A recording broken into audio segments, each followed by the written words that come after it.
This is Entrepreneurs Get Visible, the podcast for people who want more impact, influence, and income. I'm Anna Parker-Naples, and I'll be sharing with you proven methods from leading entrepreneurs that help you get visible as an authority in your field. Because anything's possible when you get visible.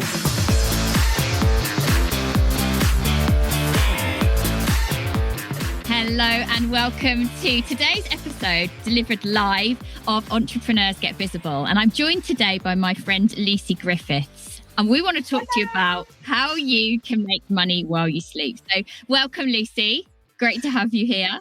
Hello, those of you who aren't watching live cannot see that she's holding up her brand new book, Make Money While You Sleep, which was published by Hodder and Stoughton just at the end of December. And it's doing incredibly well, isn't it, in Amazon and even the Audible charts as well. I sent you a little message to say, did you know you're charting here too? Oh, right. Yeah. I'm sure I sent you a screenshot the other day. So there's a very simple premise behind this book, isn't there? And talk to us about what this book is all about and why this message is so important to you. So basically, the book is about turning what you know, your know-how, your expertise into an online course, and then learning the strategy to sell it and sell it again and again and again. So you make money while you sleep. And it is really turning anything from being a ballet dancer to a baker to some kind of dog trainer to a coach, consultant, turning anything that you know, your expertise, your experience, and monetizing that. And this is something that was really put to the test for you, wasn't it? Right at the start of COVID-19 being in everyone's awareness. Talk us through about your own personal experience of how important it is for you to be able to make money while you sleep or rest or recover. Yeah. So let's rewind back January 2020. We also had an Airbnb business, and we noticed China. We get lots of bookings from China the Airbnbs. And I thought, I wonder how COVID's going to affect the Airbnb business. We thought we might get some cancellations. Little did we anticipate, but within the space of 6 weeks, everyone had cancelled. And then I got COVID just before lockdown, March 2020. And I was really incredibly sick. I have some lung issues. And so I was really unwell. And it took me quite a long time to recover.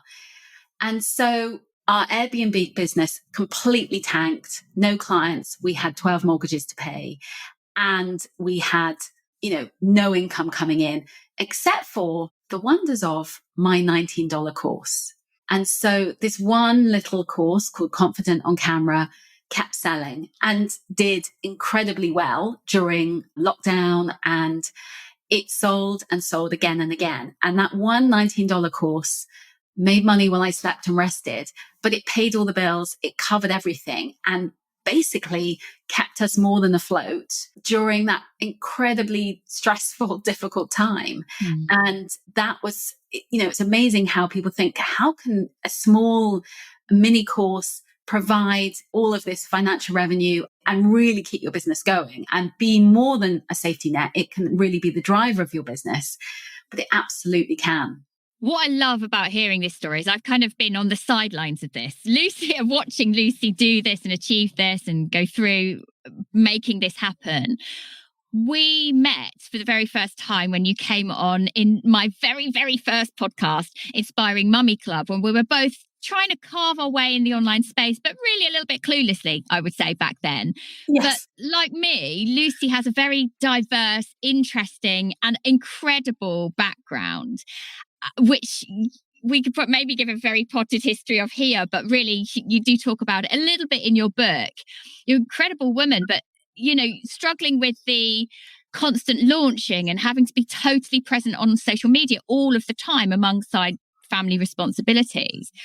What has creating that course and really getting that funnel super slick, what has that meant for your family life?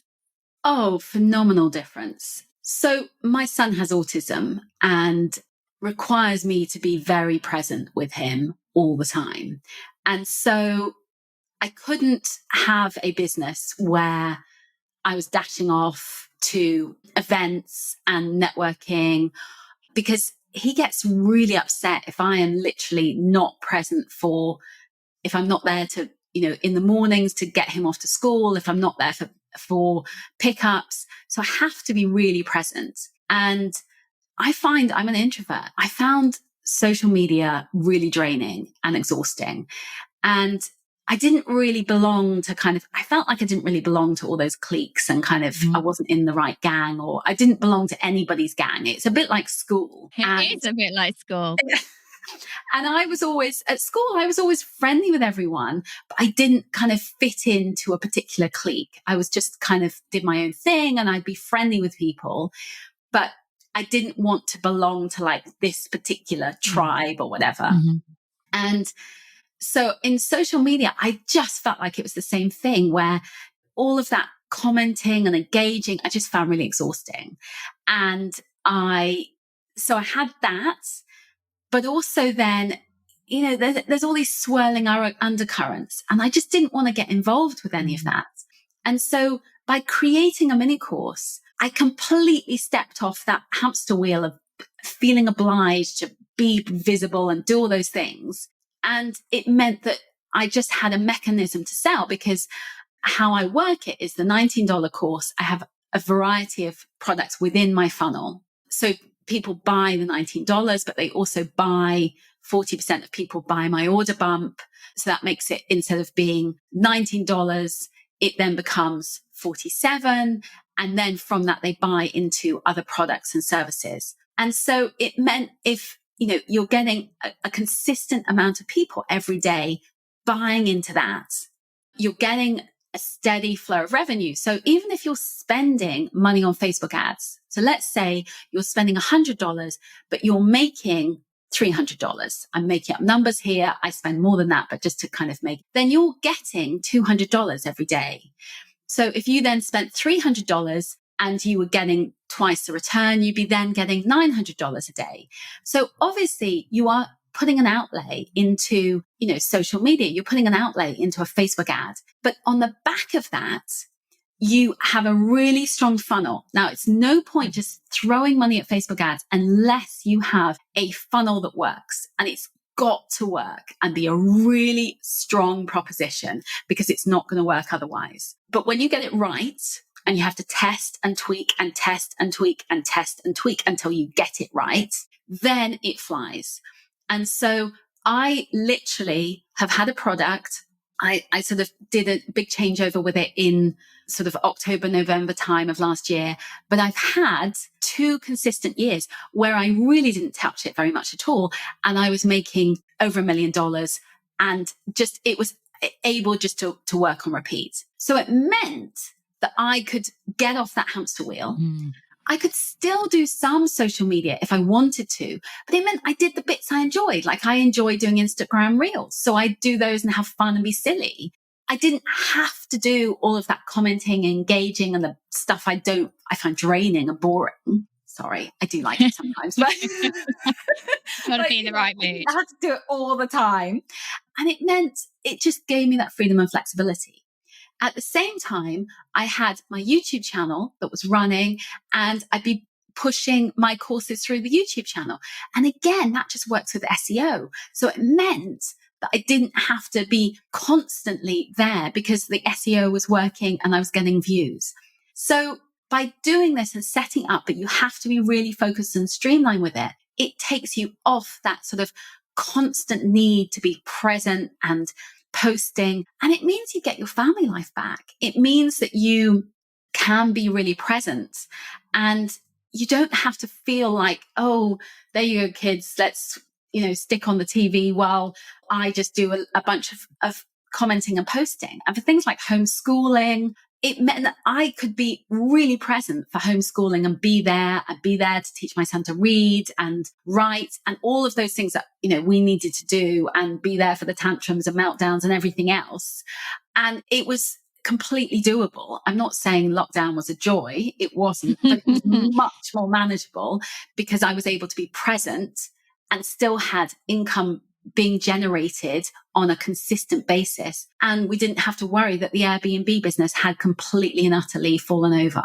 So your book, Make Money While You Sleep, Yes. talk to us about how that process has come about. Okay. So I have been wanting to write a book for goodness now. I think when I was 7 or 8, I used to write little books and put them in my bookshelf.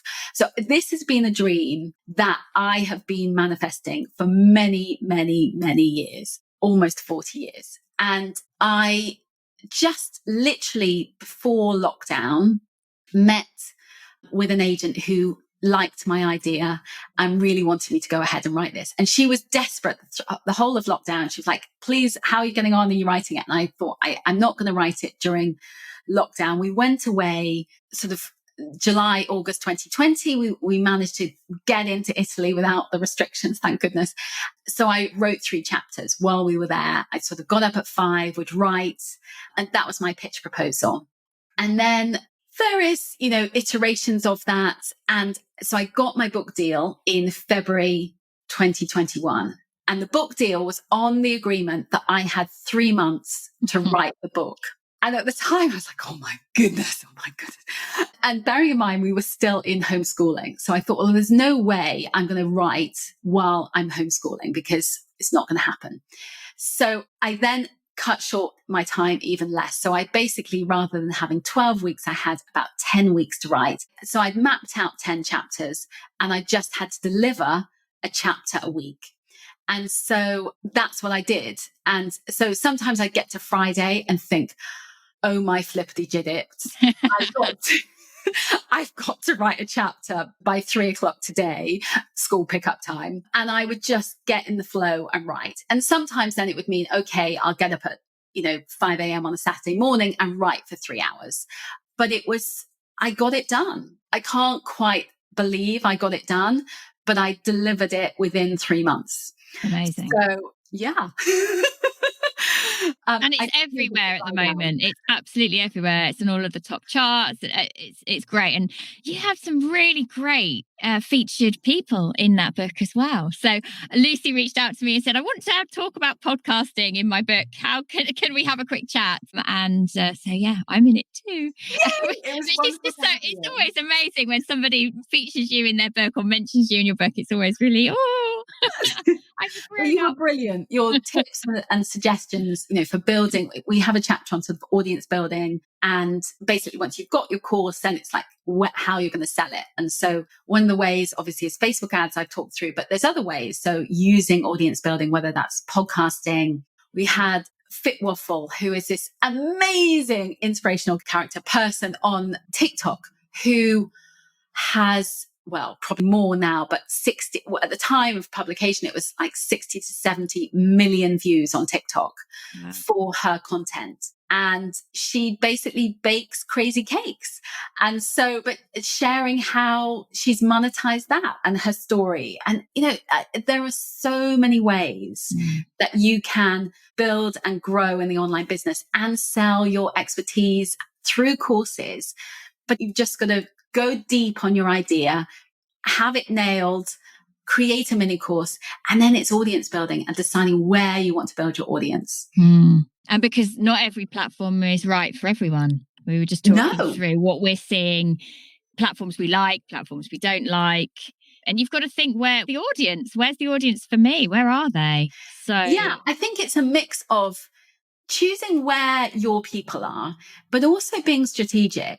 And one of the things I really learned is that, say, TikTok, you just get more views on TikTok. It's easier to get seen. So if you have an affinity with TikTok, I don't in particular, but if you do, then put your effort in there because actually you are going to do really well because actually the platform is more geared up for you to get views. In the same way that I really love LinkedIn. So LinkedIn is a bit like Facebook, but you get thousands more views on your posts. Like the post I just did this morning, I posted 2 hours ago and I've already got like 15,000 views on my post. You just can't do that on Facebook. It's just not possible. And that's the thing that actually is a bit strategic, but it's also then finding your people, finding people you love on whichever platform. And if you don't like social media, you can give yourself permission to get off social media and just use something like SEO